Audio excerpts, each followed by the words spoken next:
La matinale de ce mardi 10 janvier. Bienvenue à vous si vous arrivez sur le plateau pour faire le point sur l'actu de ce mardi matin, de l'actu 100% Vendée, évidemment.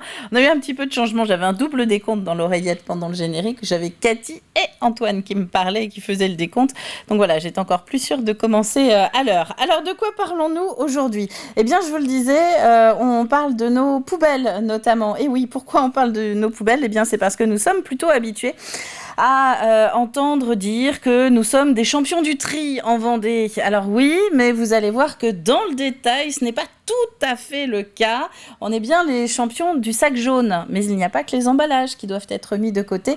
Et Trivolis profite donc de ce début d'année pour nous faire un petit rappel. Nous allons parler également de cette future station d'épuration nouvelle génération dont va se doter La Roche-sur-Yon à horizon 2026. Ce n'est pas un site qu'on visite régulièrement. Et pourtant, vous allez voir que justement, ce nouveau site, eh bien, tout va être prévu pour recevoir des visiteurs. Des feux résidentiels aussi qui se multiplient chez les particuliers dès qu'il fait froid. Nous allons en parler ce matin parce que nous surexploitons un petit peu trop et pas assez bien différents modes de chauffage. Les pompiers ont donc un petit message pour nous. Et puis dans la chronique asso, eh bien, Colline va nous emmener à la rencontre de Ripardière Productions qui cherche une nouvelle génération de réalisateurs pour perpétuer en vidéo la mémoire du patrimoine vendéen. Avant tout cela, un petit tour par la météo avec la même chose qu'hier, le même programme, du gris et de l'humidité. Des pluies qui devraient être quand même un petit peu moins fortes qu'hier, mais toujours présentes. D'ailleurs, les canaux, si vous avez remarqué, commencent à se remplir. Ça fait plaisir à voir, malgré tout. Du vent aussi, encore jusqu'à 60 km/h sur les îles, un petit peu moins sur le continent. Le détail des températures, vous le savez, ce sera à la fin du journal. Cet après-midi, toujours un temps gris, toujours quelques averses, le même vent et des températures relativement douces quand même pour un 10 janvier, puisqu'il fera 13 à 14 degrés d'est en ouest. Regardons les horaires de marée à présent, avec la mer qui est en train de baisser comme hier. Le point le plus bas, ce sera en milieu de journée, 12h51. La prochaine pleine mer, eh bien, ce sera un petit peu avant 19h ce soir, des coefficients avec 73 et 71 qui, si vous suivez bien, continue de baisser. Et oui, nous sommes en phase descendante.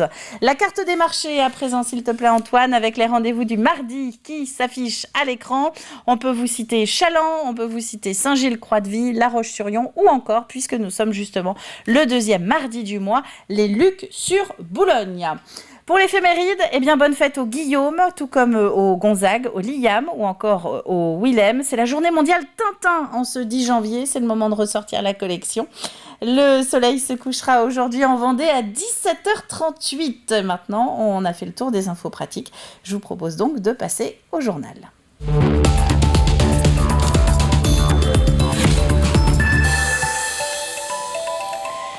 Nous avons donc pour habitude d'entendre que les Vendéens sont des champions du tri. Alors, comparé au reste des Français, c'est vrai, on va le voir dans un instant, mais Trivalis observe aussi ce que nous ne trions pas, ce qui finit dans la poubelle classique. Et là, eh bien, il en ressort que nous pouvons faire encore mieux. Une grosse moitié des déchets jetés dans les ordures ménagères ne sont pas à leur place. Les explications d'Alix Solanos. Si en France, un habitant trie en moyenne 69 kg d'emballage, eh bien en Vendée, c'est environ 120 kg par an par habitant qui sont triés chaque année. C'est mieux que nos voisins de Loire-Atlantique, du Maine-et-Loire, de la Sarthe et de la Mayenne. Et cela place la Vendée, le département numéro 1 en France en matière de tri des déchets. Alors il y a plusieurs raisons à cela. Tout d'abord, un geste de tri simplifié. Depuis 2017, en effet, tous les emballages se trient, même ceux en plastique. Il y a également une collecte harmonisée et une tarification incitative. Alors la Vendée est championne de tri, certes, mais on peut encore faire mieux. Une fois passé ce constat plutôt flatteur, eh bien on se rend compte que des pistes d'amélioration peuvent être envisagées et mises en place. Pour ça, observons un petit peu le contenu type de la poubelle noire d'un Vendéen. Un contenu révélé par le syndicat départemental Trivalis qui observe et analyse le contenu de nos poubelles pour en tirer quelques enseignements. Le premier, c'est que 38% du contenu de la poubelle noire fait effectivement partie de déchets non recyclables, non renouvelables.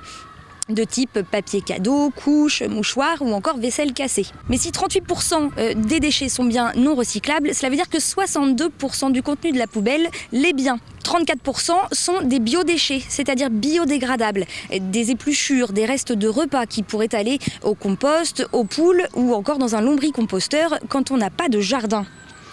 Un peu plus de 27% de la poubelle concerne des emballages en plastique, carton, verre ou textile, autant de déchets qui peuvent être triés dans des dispositifs déjà existants.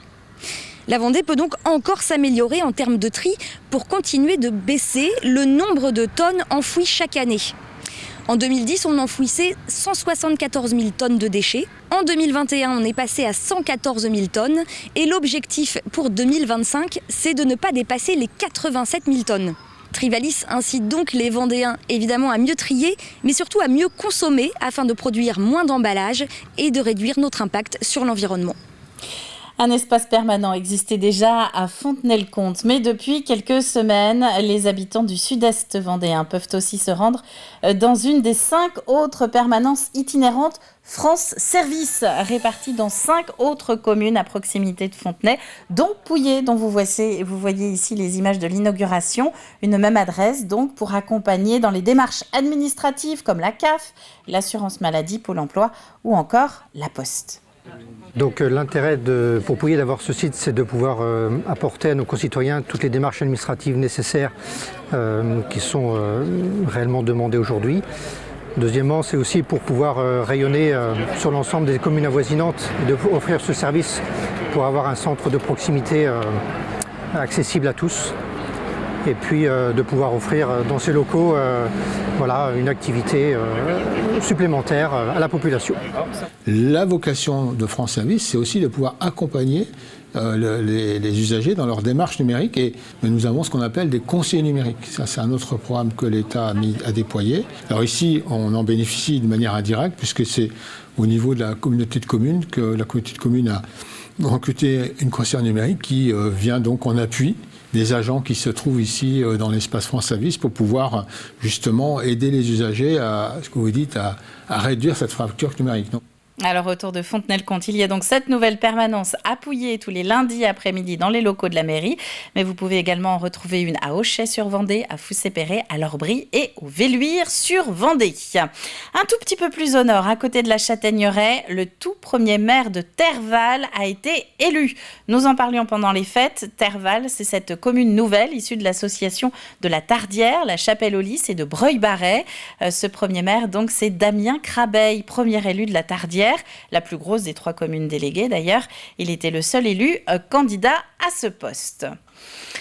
Qui sera le prochain lauréat du concours Aperçu Vendée ? Eh bien, c'est à vous de choisir. Le prix départemental d'architecture et d'aménagement récompense les meilleurs projets de construction du territoire vendéen. Les meilleurs, ou en tout cas ceux qui plaisent le plus. Et vous avez donc votre mot à dire. Vous pouvez voter en ligne jusqu'au 15 janvier, c'est-à-dire dimanche. Sont actuellement en lice les espaces publics communaux de Saint-Michel-le-Cloux, l'extension de la loco numérique à La Roche-sur-Yon ou encore la nouvelle mairie de Saint-Vincent-sur-Grand. Vous verrez, c'est très simple. Vous avez les 31 projets qui vous sont présentés. Vous pouvez soit faire un zoom sur un projet particulier qui vous permet d'ouvrir une fiche et avoir plus de détails sur le projet, sa construction ou sa rénovation. Et vous avez un petit j'aime en bas de page qui vous permet justement de voter pour vos projets préférés. Donc c'est vraiment l'objectif, c'est très simple. Et nous avons sur la précédente édition eu 7000 participants. Là, c'est parti très très fort déjà. Donc nous espérons faire bien mieux. Ça veut dire aussi que les particuliers s'intéressent aussi à l'environnement qui les entoure. Donc c'est vraiment très, très encourageant. Et donc pour voter, rendez-vous d'ici à dimanche soir sur aperçu au pluriel 85.fr. Ce sont des sites qui nous sont indispensables, mais que nous connaissons très mal. À La Roche-sur-Yon, les stations d'épuration sont l'aboutissement de près de 600 km de canalisation d'assainissement, 30 usines de traitement des eaux usées, dont l'une d'elles, la plus grosse, celle de Moulin-Grimaud, va bénéficier d'une grande modernisation. Âgée de 50 ans, elle va devenir dans quelques années un site à la pointe, avec une nouvelle implantation à proximité. Grégoire de Châtillon. Table ronde autour de la future station d'épuration de La Roche-sur-Yon. Un projet de construction pour une mise en service en 2027. L'actuelle station, elle, que vous voyez ici, est en train de vivre ces dernières années. On est sur une station à Moulin-Grimaud qui date de 1973, qui n'est plus dimensionnée pour les besoins de la population de l'agglomération aujourd'hui, qui est en constante augmentation. Donc il fallait anticiper l'avenir et s'orienter vers de nouvelles technologies. L'agglomération de La Roche-sur-Yon a fait le choix d'une station modulable et évolutive avec l'adoption de 2 choix techniques essentiels, la méthanisation et la valorisation thermique. Les éléments que l'on aura traités vont traiter, ce traitement-là, on va essayer d'en faire des produits. On va essayer de les consommer et de les transformer en énergie. On va les traiter et on aura rendu cette station modulaire pour pouvoir faire évoluer ces traitements, que ce soit le traitement de la filière eau ou de la filière boue.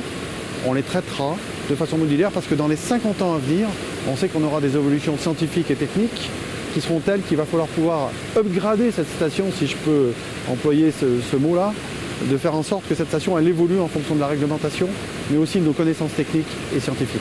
Un projet qui pourrait coûter jusqu'à 90 millions d'euros. Une grande concertation aura lieu avec la population, puis la station construite, place à la pédagogie. C'est important, c'est un équipement qui concerne le quotidien de l'ensemble des habitants du territoire. L'assainissement est parfois une thématique méconnue et l'on souhaite vraiment, tant à l'intérieur du futur équipement qu'au pourtour de l'équipement, avoir des circuits de visite, un équipement vraiment pédagogique et accessible au plus grand nombre. Mieux connaître nos déchets et leur traitement seront donc au cœur de ce futur projet d'assainissement de La Roche-sur-Yon. Une date et un lieu à retenir maintenant pour les amateurs de football. Nous avons appris hier soir que les 16e de finale de la Coupe de France qui vont se jouer entre les Herbiers et Reims allaient bien l'être à domicile. Oui, c'est au stade Massabielle, aux Herbiers, donc que va se tenir la rencontre. 5000 places dans les tribunes. L'information a été confirmée hier dans la soirée par nos confrères de Ouest France. Rendez-vous donc samedi 21 janvier à 18h dans le Bocage pour s'attaquer à la Ligue 1. Le fait de jouer une Ligue 1, je sais qu'au niveau mental, pour les joueurs, ça va être, ils vont y penser. C'est à nous de bien gérer justement parce qu'avant, il y aura un match de championnat important. On avait déjà attaqué la montagne, peut-être les Pyrénées, là on va attaquer les Alpes. Mais tant mieux, ils font ce métier pour vivre, pour avoir ces émotions-là. Ce sont encore des joueurs amateurs, même s'ils ont des contrats. Mais ils veulent vivre ces émotions, ces grands matchs. Et aujourd'hui, le fait de préparer un match comme Reims, ben voilà, pour eux, c'est plus qu'un bonus, mais ça ne va pas rester qu'un bonus parce qu'on va essayer bien évidemment de bien représenter le club. Et puis les amateurs de bon pain vont sans doute rapidement savoir à quoi je fais allusion si je vous parle de la meilleure boulangerie de France. C'est ce véritable Tour de France, un concours, une compétition diffusée sur M6 et animée notamment par Norbert Tarrer et le MOF Bruno Cormeret. Le principe, c'est de confronter le savoir-faire de boulanger de toute la France pour ensuite déterminer un gagnant. La 9e saison a commencé la semaine dernière et un Vendéen y participe. C'est l'équipe d'Au Pain Doré, une boulangerie des Sables d'Olonne. C'était une super expérience. C'est vrai que nous, on avait dit oui à la production. C'était aussi pour mettre en avant toute l'équipe. Parce que voilà, on a quand même une grosse partie qui travaille dans l'ombre, qui est cachée derrière. Donc voilà, c'était un petit défi avec tout le monde, même les vendeuses. Tout le monde a joué le jeu. C'était une super expérience. Une journée de tournage, mais très intense, mais très rapide en fait. C'est le soir en se posant, on se dit mince, on n'a pas eu le temps de discuter, on n'a pas vu la journée passer. Mais bon voilà, non, c'était super quand même. Alors, la date de diffusion de cet épisode tourné au Sables d'Olonne n'est pas encore connue. La saison a commencé la semaine dernière sur la Lorraine Champagne-Ardenne. Elle est cette semaine en Occitanie. L'affaire est donc à suivre. Voilà pour l'actualité du jour. Quelques secondes encore pour regarder les températures de ce mardi matin en Vendée. Vous le voyez, 6 du côté des Herbiers, 6 également à Fontenay-le-Comte.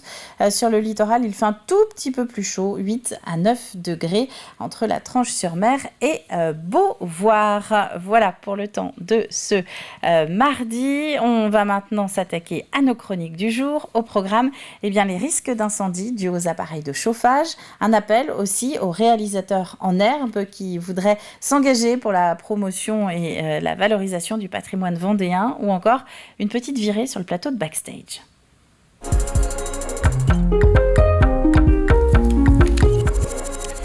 Et notre Plus Info du jour s'intéresse donc pour commencer à ces incendies qui se multiplient en hiver. Et oui, ces incendies qui sont liés à notre utilisation d'appareils de chauffage. Les pompiers alertent sur quelques réflexes que nous pouvons avoir et qui ne sont pas toujours très bons. Écoutez.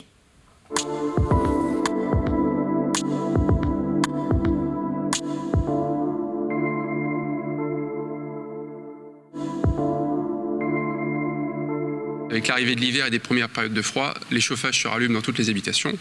Et on le constate malheureusement à chaque hiver, le risque d'incendie résidentiel augmente de façon significative durant cette période, du fait que les équipements et les appareils de chauffage sont largement sollicités pendant cette période hivernale.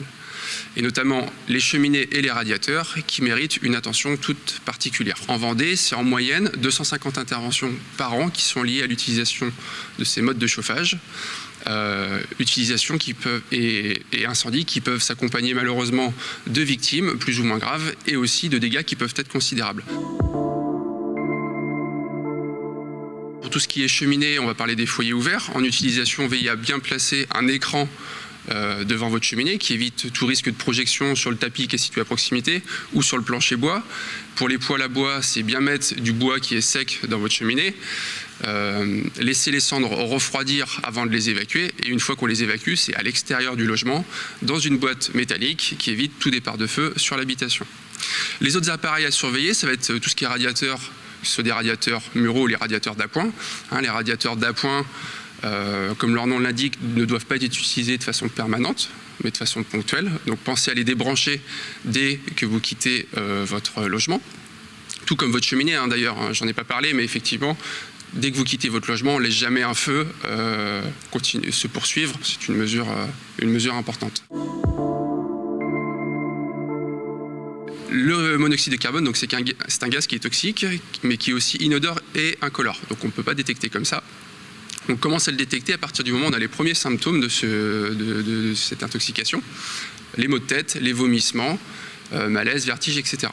Donc pour éviter d'arriver encore une fois à ce genre de situation, bien faire contrôler tout ce qui est appareil de chauffage, gaz, fioul, poêle à bois, poêle à granulés, etc.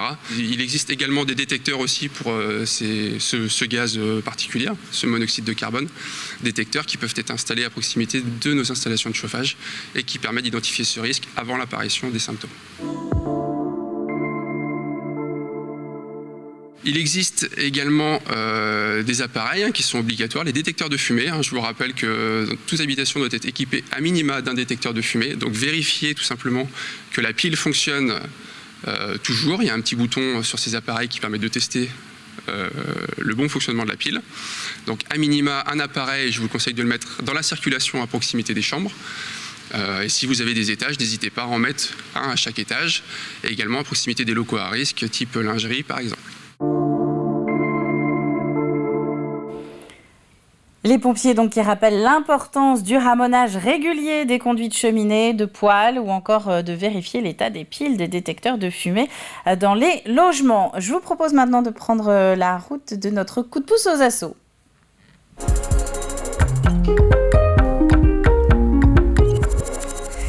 Et cette semaine, c'est à La Roche-sur-Yon que Colline Davy a posé sa caméra. Elle est allée à la rencontre de Ripardière Productions, des passionnés de la vidéo qui ont à cœur de protéger le patrimoine vendéen. Ils ont tourné plus de 90 productions depuis 2015 et cherchent maintenant à recruter une nouvelle génération. Regardez. Bonjour à tous, aujourd'hui comme vous le voyez on se retrouve dans un studio parce qu'on est avec Ripardière Productions. C'est une association qui fait des tournages de documentaires, d'un peu de tout. Est-ce que vous pouvez nous raconter ce que vous faites au quotidien ? Au quotidien, donc, je me présente d'abord, Daniel Rabillet, président de Ripardière Productions, une association qui produit et réalise des films, que ce soit des portraits, des documentaires, des reportages, des courts-métrages ou des grands films d'1h40 et un son. Et l'idée, c'est que ce soit des films dédiés aux archives, c'est ça ? C'est quoi le but de vos productions ? Alors, le but, c'est de garder la mémoire des lieux, des personnes et des événements. Et toute notre production, là, depuis 5 ans, depuis 5 ans 2015, on a à peu près une centaine de productions. Et toutes nos productions sont données aux archives de Vendée. C'est-à-dire qu'en fin de compte, nous faisons des films dans les 50 ans à venir. Voilà. Et c'est à destination non pas des entreprises, contrairement aux professionnels, mais de tous les autres. Voilà, on se limite aux particuliers, aux associations, car nous sommes bénévoles et donc effectivement, nous n'avons pas le même coût de production que les professionnels. Et peut-être aussi moins de qualité que les professionnels aussi. C'est souvent des demandes d'associations pour soit un anniversaire d'association, soit des communes qui nous demandent aussi de faire un film sur la commune avec les habitants. Donc les habitants sont des acteurs dans le film. Et alors, pour tourner tous ces films, toutes ces productions, vous avez besoin de monde. Et le souci, c'est que l'équipe vieillit un petit peu, c'est ça ?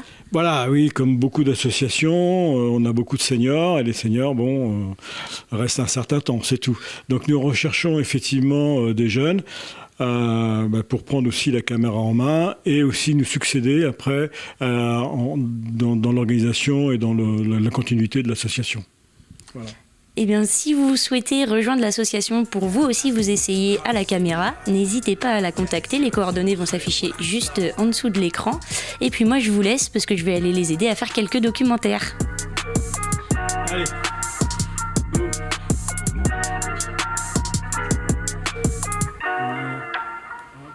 Ripardière Productions, à qui on a prêté manifestement, Colline, l'espace de quelques minutes de vidéo. Alors, si vous êtes intéressé, plus sérieusement, vous aussi, pour devenir réalisateur pour cette association vidéaste, rendez-vous sur la page Facebook de Ripardière Productions. On va passer au programme TV de la maison maintenant.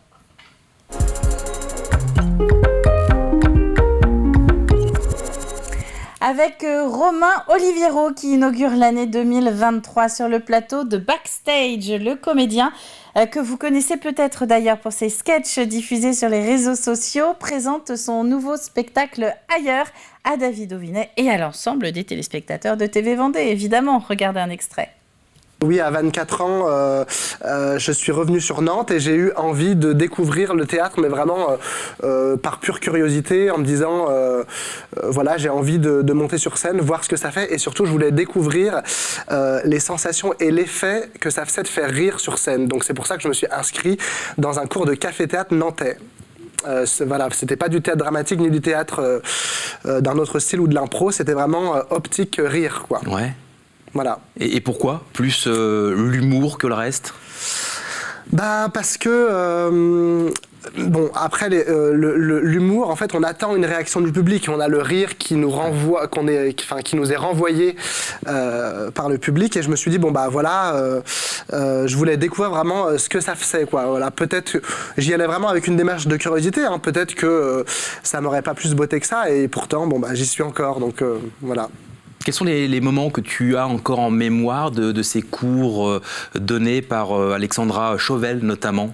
Oui, alors Alexandra elle a eu une place importante en fait parce que du coup quand je suis arrivé en cours, c'est elle que j'ai eu comme première prof et que j'ai gardée pendant 5 ans et je dis souvent que elle a été un peu aussi l'élément déclencheur parce qu'on parlait un peu le même langage et on s'est tout de suite compris. Moi, j'ai tout de suite adhéré à son discours et du coup, c'est ça aussi qui a fait que ça s'est accéléré par la suite. Peut-être que sans cette rencontre-là, il n'y aurait pas eu le même cheminement, quoi.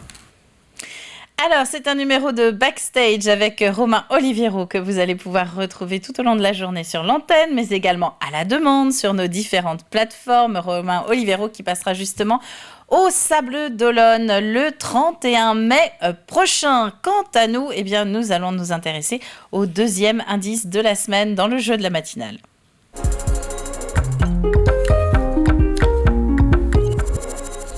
Avec des images extraites d'un de nos journaux de la semaine dernière sur TV Vendée. Si vous n'étiez pas avec nous, c'est l'occasion de faire une petite piqûre de rappel.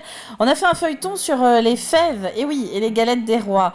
La question s'intéresse justement à celle-ci. À qui cette boulangerie sablaise compte-t-elle reverser une partie de la recette de ses ventes de galettes des rois ? Nous parlons d'une boulangerie sablaise, donc au Sables d'Olonne. L'indice du jour, sa création remonte à 1967.